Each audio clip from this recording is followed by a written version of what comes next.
Come on, son. I have Mr. John Singleton in the building with me, along with Damson Idris. We are going to talk Snowfall Season 2, and I've been binge watching the shit out of Snowfall, bro. Hell yeah, I saw the show, bro. That show was that. You see how we do it? Yeah, I see how you do it. Tell me about this show, man. Where did this come from?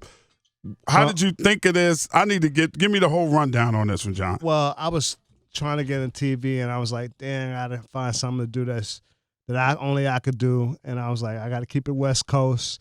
And I was thinking about I gotta do something that was before Boys in the Hood. You know, like why did South Central Los Angeles get the way it was? Mm-hmm. And I was like, well, because crack came in and just changed everything. So I was like, I should do a show about it. And that was it. Okay, so people kind of attribute the crack cocaine epidemic in South Central Los Angeles to Freeway Rick Ross, right? Some people do, but you know, that's some people who don't know. I mean, there was a lot of people that was working in that game. You know, Mm-hmm. Rick is the most famous person that come out of it that's actually had kind of a street lore about him. But this is, to do this, I consult like my family and stuff, people that I know that was in it. Mm-hmm. Like on the show, my cousin Smokey is my first cousin, who's my big brother. He basically is the cultural consultant on the show. Okay. You know what I mean? Him and Dub C from the Mad Circle. Oh, wow. Dub C works with Damson all the time. Okay. Yeah. Oh, wow. So, I'm keeping it real West Coast, you know. I know how you know about do. me. You know about me, Ed. You know, I keep it real. Is it important to you, John, as a director and a producer, to represent South Central the way you have always represented it for so many years? It is, because it's where I'm from, and I'm always, you know how people always talk about having a knowledge of self and being, knowing who you are and what you have and what your brand is. It's like it's worked for me. Mm-hmm. I ain't losing by being me. Boys in the Hood, Baby Boy, all the way through Snowfall. Like my people hold me down. They expect me to be real. How long did it take from the inception of you coming up with the idea of Snowfall to fruition? Not long, like a year. Really? A year, yeah. Is that because of your track record of things that you've done? Well, it was after I actually Empire started happening, and then Power started coming in, and I started going having meetings saying, "Well, I'm gonna do TV. All these people doing TV, they think they doing it. I'm gonna, right." They was like, "Okay, what do you want to do?" And I was like, "This is what I want to do." People were like, "Okay, we want to do your TV show." Okay, so it's just that simple. Yeah. So what was it, a matter of writing it? Did you write the initial pilot yourself? Wrote the initial pilot with writing partner Eric Amadio, and then we took it to FX, and then met this guy right here, the latest British import. Yes. And, Damson Idris is in the building. Damson, welcome, brother. Welcome. How you doing? I'm good. How are you? Very Watching good. Snowfall, seeing your portrayal of Franklin Saint, I would have never thought until I read the bio that you are not a native of South Central Los Angeles. Thank God. Yeah, but you are from South Central, though. South Central London. Yeah. I was born How and is raised it? in How is Peckham. it? How is it similar? How is South Central London similar to South Central Los Angeles? We're both hood, man. We're both hood. We both have the same relationships with many of our fathers. Mm-hmm. A lot of single moms. He's from Peckham, England. Yeah. Peckham, England. There's no tea and crumpets where I'm from. So, Okay. yeah. So definitely, I said this the other day. If you put 5 young kids from Peckham in a room with 5 young kids from South Central, you won't know the difference. Oh, wow. Yeah. Yeah. So how did you prepare to play Franklin Saint? Because he's so South Central. I stayed in Snoop Dogg's house for 6 months. Are you kidding me? No, I'm joking. I was going to say, Would have killed you. your Roma alone would have fucked like you up. this. Yeah, you've been twisted. You've been twisted. But I listen to his music. I listen to Ice Cube's music. Obviously, consulting with Dub C every day, going through the accent, and basically just conversations with John. And his upbringing. It was really important to understand what South Central was like before crack cocaine. And yes, it was a working class neighborhood, but it was still fun in its own right. And then this bong came, and then once you know that, you instantly know how to play someone from that time. How do you find the balance? Because Franklin, I don't look at Franklin as your normal. You see something like Snowfall that concerns the streets. I don't see Franklin as a normal thug. He's kind of like a because he isn't a thug. this is a sweet kid who likes wrestling and karate, you know, and Right. and it's really important to show young people in that time who are like that, because there were many of them. You know, they weren't all gangsters. You know, and this is someone who's getting into this game not to be a gangster, but to help his family and get out of the situation. But, you know, through the actions and the conflict that's coming his way, especially in season 2, his soul's going to be chipped away, and then he will turn into that person. There's so many different layers to all the characters that in Snowfall. Was that important to you, John, to create layers? Because I think the best characters that you remember on television or in film have layers to them as characters. I just want the audience to watch it and be like, I know somebody like that. Somebody in their family, friend of theirs like that. And I just feel like characters, if they're not real to the audience or they're not real to the people, then they can't be real to the audience. Right. You know, so that's what we really work hard on. How long did it take you to cast? I mean, like this kid is the perfect fucking kid, dude. You don't get this. He's a once in a lifetime actor to work with, man. This dude, he's always full of surprises and the stuff he comes up with. You know, sometimes, you know, like I go to you, we do something on set and be like, damn, I be punching him and shit, like shooting me, like, you know, like, damn, what'd you come? He's like, man, it just came out of me. He just says, you know, it just came out of me. Yeah. Because you're able to show a lot of vulnerability as Franklin too. Yeah. You know, the couple of scenes with you and the actor that plays your father, I find it very dynamic. You can see the angst in you. That there's some anger, but yet there's some vulnerability. That Franklin really wanted his father in his life, but he can't put up with his father at the same time. Comes from real life, man. I really want my father in my life, mm-hmm. and I can't put up with it. You know, so I feel like when you're able to draw from reality, you could portray it on screen as easy as possible. What's crazy is that the character in the show, his father succumbed to drug addiction. And from being a Black Panther. If y'all haven't seen the first season, your fault. And then also, and he's always telling, you know, so Franklin doesn't do no drugs or no nothing. He's really squeaky clean. But on the other side, Franklin is like going to become the worst because he becomes so grimy. Right. The more, you know, like he tries to be clean in one Okay, way. so in season 1, we saw Franklin get his ass whipped and get his drugs taken away from him. We ain't going to see no shit like that in season 2. Well, he comes hard. I'm just saying you gonna watch harder. the show. You gotta watch it. I watch the show now, so I can't wait.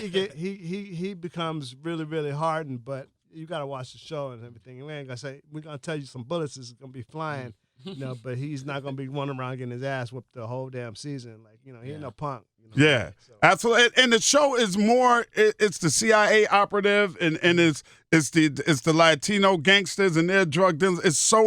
It's almost like 3 different stories going on in one story. It is. But what this season is so unique is you start to see them meet each other and interact with each other. So it takes it to another level when those characters from the different worlds start to interact with each other. And so that's the intensity comes from them. That's dope. Damson, are they getting Snowfall in England? They are. They are. How's the reaction now when you go home? I mean, I'm walking down the street and Peckham and people like, yo, walk on, Frank. I'm like, oh, it's crazy. Like, people are like, oh, I was watching you in jail, bruv. Like, it's really cool because people are getting to see someone like me from the community I grew up in to come to Hollywood and do great things, you know. So right. I'm loving the platform I have right now because I'm inspiring the youth in my community. Absolutely. John, what do you say to people that say, well, he ain't from South Central, he's from London, there's this big influx of all of these English actors, you could have hired somebody from America. What the fuck, John? Why you ain't do what you supposed to do? I tell them, step your acting game up. You know, I mean, you see all the people that I work with, everybody that I've worked with throughout my whole career, they bring it real. If you ain't ready to bring it real, you ain't ready to work with me. It's been 25 years since Poetic Justice. The other day, somebody posted when you and Pac came with your own TV rights with me, and Pac was talking shit about beating up the Hughes brothers, and you were like, that in the court case. Yes, they used it in the court case. I had to go talk and defend him in the court case when we was on their show.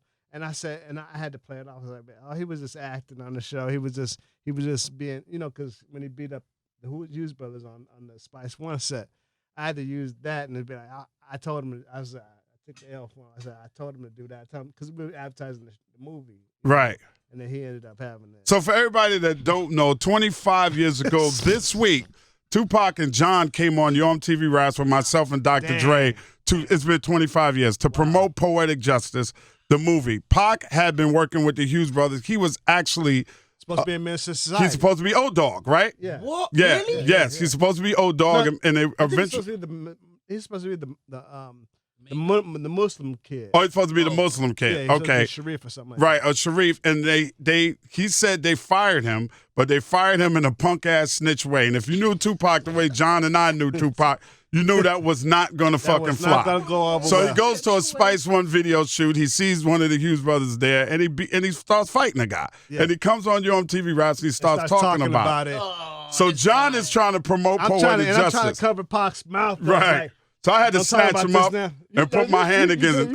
You covered his mouth. I covered his mouth man, up. we don't want to get into that. And eventually, it was a court case against them. They And subpoenaed. they used that tape. Yeah, they subpoenaed the tape. And I had to go to court over that, man. And he ended up doing 15 days in jail behind it. Behind it. Yeah, but it was 25 years ago. And that's such a fucking classic. So if that's 25 years ago, Poetic Justice, Boys in the Hood was what, 91? Yep. 2 years before. The year I was born. That's the year you were born in 91? Yeah, I know. Wow. Don't speak. And here we are full circle. John Trust me. is the youngest director to ever be nominated for an Academy Award. Your star's on the Hollywood Walk of Fame, man. What did you do that you want to do? Now you got Snowfall on television with this great actor. I'm gonna do some more movies, but What's the last movie you did, John? my last movie was Abduction with Taylor Lautner. Okay. You know, I did that like a while ago, but I've been just doing television because the movies that they're making now, man, you know, it's really hard to really keep it real. You know what I mean? Like it's like unless you're doing a superhero picture and stuff, it's just hard to keep it real. So, but my next movie actually I'm going to Taraji. Okay. It's going to be the Emmett Till story. Oh, great. Wow. That's set here in Chicago. Yeah, and in Mississippi. And just right now, it's like since I did so much in my 20s, you got to remember I did Boys in the Hood all the way through Rosewood in my 20s. Yes. You know what I mean? Like, Right. You know what I'm saying? So, and then I was doing, you know, real commercial movies, Fast and Furious and Shaft and Four Brothers and stuff. And so my attitude is like, when I do a movie, I got to really just make it like what I want to do. I don't want to just somebody say, hey, here's my script. Because I get offered doing movies all the time, then I turn them down because, you know, it ain't worth spending a year and a half of my life on unless it's like something I really want to do. Right. Honestly speaking. Okay. You know what I mean? So That's a great goddamn position to be in, too, isn't it? it's cool. It's like it's great, you know. And so I find other things that keep my thing. I got a yacht. Start learning how to sell.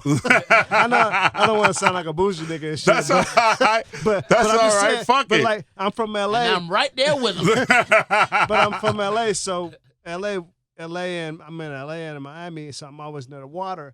And I was just like thinking one day, like I want to learn how to do that. So Right. that keeps my soul and you used to live in Marindale, right? Yeah, hell yeah. So Yeah. I was like, I'm living that life. Right. You know what I mean? Like I ain't like in the videos of posing and stuff. I'm living the really living. I can go to Mexico if I want to in a day on my boat. Right. So why am I gonna be worried about, you know, movies is cool. I love doing movies, but that's a whole other thing. Right. That's another hustle altogether. I'm living my best life. So at this point in your career right now, John, can you just doing whatever the fuck you feel like doing? I'm doing whatever I want God to do. bless you, brother. I'm doing what I want to do. God bless I'm you. not gonna stress myself out for different things and stuff. God bless you. Let me ask you another question. It's been 27 years since Boys in the Hood. They always doing remakes. What would you never think? gonna remake. What would you think if somebody else did it? No, I would not let that happen. You would have another Hughes Brothers situation. I have a question. They tried to. I have a question. What? If you were to remake Boys in the Hood, what character would you make me play Today. You today? and Boys in the Hood. Yeah, if you did a remake. Ricky! Yeah, you black enough to play the Morris character. Yeah, you would definitely be the Ricky part. You got too much edge to play the Cuba Gooding part. Yeah, you know what I mean? Yeah, know. definitely. Shout out to Q. Yeah, definitely. Shout out to Cuba Gooding Jr. actually, and then went on to win a fucking Academy Award, and I know. that has to make you feel good. I know it feels good. Cuba's my brother, man. You know what I never got to talk to you about, man? And let's dip into this a little bit. You and I knew Pac very well, and I was out the last time you came to the radio station for an interview. You were supposed to do the Tupac story. Yeah, I know. I really don't want to get in that, but you want to get in that because you know. Yeah, let's talk about it. Damn right. Because I was very disappointed with it, and I told LT I was. It cut my heart out that they basically got the rights. They basically gangstered legally from his mother before she was alive, God bless her soul, Fannie Shakur, to get the rights to make her son's story. And then they made a bad movie. Right. I said I could walk away from it if they would have, and then they would have made a good movie or whatever. But they wanted to make a movie really about Pac's end of his life, about what he became, not what he was. Right. You and I know he was a real idealist. He was 20 years old when you and I knew him. That's right. And he was just, people don't understand about Tupac. Tupac was, since he was a child of the revolution, he was always trying to get back and to trying to do something for his people. Mm-hmm. So he was always starting movements. First it was the New African Panthers, then it was Thug Life, then it was something else. But then when he started becoming really big in hip hop, in a dysfunctional way, he was just like, fuck it, I'm just gonna get this money. Right. You know what I mean? But he wasn't when we first met him, he wasn't that dude. That's right. He was basically he was just trying to do something for his people. I said, I'm gonna use this plan. I'm probably the only dumb motherfucker to tell Pac, man, forget all that rapping. You be an actor, right? You know what I mean? Because he's a rapper. Right? He was natural. He was like, man, he was like, man, fuck you. I got to do my music. He was a natural. But the more crazy and dysfunctional that his life became, the better his music became. That's right. You know, and the movie that I want to do a movie about a kid who was born in the revolution that became kind of distorted within show business. I mean, the thing that I wanted to do, the characters in it. I mean, I had this relationship with Left Eye. I had him down when we was down at Freaknik. Yes, sir. I was with him. I was fucking with him. At Freaknik, I was with him with his relation. I tell everybody the Left Eye story. Black people down Peachtree, strippers from Magic City. Yes, sir. Cars. We got thrown out of Magic City together. Me, him, and Stretch got physically thrown the fuck out of Magic City for wilding in Magic City. It was my room key that he took to go upstairs and fuck with Left Eye, and then he came down straight because she had on Naughty by Nature underwear, and he was fucking pissed about it. That was in the script. I had him say, if she was like, because I was there. It's like, right. He's like, you my girl. He says, I want to be a girl. She's like, is you my girl? Why you fuck Tretch? Why you fuck my boy Tretch? Right. And he's like, and she's like, I had to she's like, what that got to do with you? See?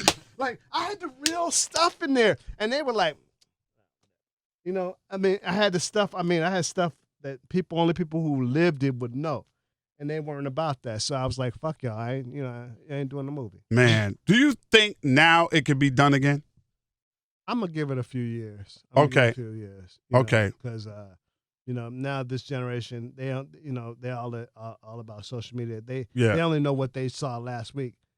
So I'm letting it go and die. And damn, son, it bothers the fucking shit out of me that John wasn't able to do it, because I felt like somebody that really knew this dude the way that I knew him, the way John knew him, the way Stretch knew him, the way Mo Preem knew him, the way his family knew him. I kind of felt like when I saw it, they spent too much time on Suge. Yeah.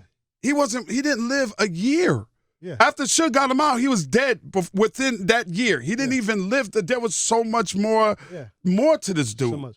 I had that time with him and Stretch left Stretch was another dude. They left the side of Juice to go knock this dude out.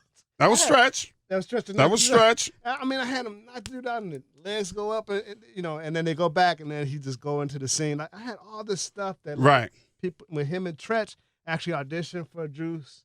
Right. I had all this stuff that I haven't even seen that dumb bumfucker ass movie. I won't watch it. But I had stuff that only you and I would know. Right. And of course, the fact that he was married when he got locked up. Yeah, exactly. How do you leave that out of a movie? that Tupac had gotten married. They got annulled after he came home, but when he got with Suge and them, that's when his marriage got annulled. But he was married the whole time that he was locked up. And that's some shit. It bothers me because these young kids see it and they think that's the truth. What it is. Yeah. That's exactly what happened. Exactly. That's the truth. And sometimes it's not. It's just somebody's take on it and it's fucked up. Yeah. You know what I mean? So hopefully one day, a couple of years down the line, you will bless us and do the real Tupac story. Yeah. We were like that. You got to put this young man in there some way. He tall enough. He can play stretch. You tall enough. You're much taller than I anticipated, man. Oh man, yeah. Was it difficult for you to cast him because he's so tall? Because usually when you go out for casting, you're too tall and everybody else is short. It's kind of like, you know. At first, I didn't give him the benefit of that because he was from England. I was like, "How are you English? How are you gonna get this shit now?" And it's funny because there's an article in LA Times. We were joking about it, but they said, "How did you get the role?" I said, "Well, I drove in South Central. I went up to the park and I pushed him out and said, survive it. You got the park." But it wasn't that. He and I took a walk. We took a walk in the park in my office in Lamar Park, and we sat on the bench. I said, just watch the people, listen to the people. And it's a park where a lot of people first get out of jail, they go there and just hang out and congregate. Right. And we were just sitting there watching people and everything. He started looking at people and how they talk and how they act and everything and stuff. He's a chameleon. This dude is as a chameleon. Like he can look at things and just really emulate folks. Right. And so that's why he's I see that because like I told you before, I watch Snowfall all the time and I had no idea until I read your bio that you were English. No idea whatsoever. I was like, John just found him a gem somewhere in South Central Los Angeles because you play it so well. You play it to the hilt. You play it. You're vulnerable. I could feel the emotion coming from the screen when I watch it. Snowfall, ladies and gentlemen, is something that you need to watch. It's not a fucking hood movie that some drug dealer decided to put up some money in, and it's the regular story. Drug dealer gets out, falls in love. It's not even that. It's a really good series with really great character development that you need to watch. But I read in your bio, Damson, that you didn't want to be an actor. What were you doing? I wanted to play football. Soccer. Soccer. Really? Yeah, man. Up until 2021, I wanted to play football badly. And if they call me, I'd still go back. Okay. But yeah, man, acting really just found me, you know. My sister pushed me to go and study drama in Brunel University.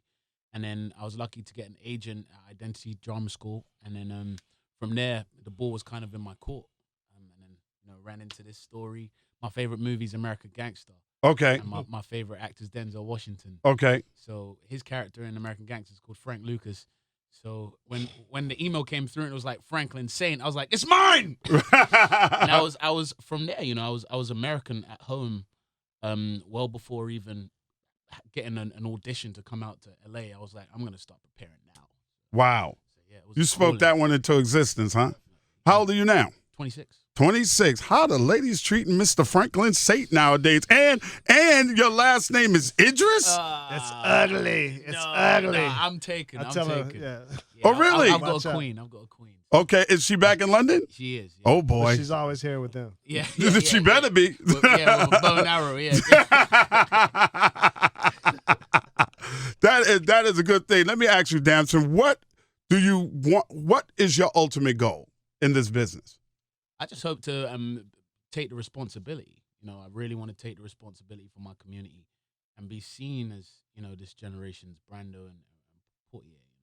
Mm-hmm. I really want to, continue my career and do roles that are meaningful to me and also meaningful to my community. Who's Franklin Saint to you? Fuck what John thinks. Who is he to you? He's a sweet kid, who's in a situation that I think a lot of us can relate to. He's born in this time where he's not in this business to necessarily be a gangster and wield a pistol. He's in it to, raise his community and raise his people. And unfortunately, because of the happenings of the show, he's going to turn into the monster that we all expect. Y'all got to watch Snowfall, man. It is absolutely phenomenal. Season 2 premieres July 19th at 10, 9 Central on FX. Thank you for your time today, gentlemen. John, you're my man from way back, man. It goes without saying, baby, for real. All right? I'll holler at y'all, man. Ed Lover Show. Come on, son.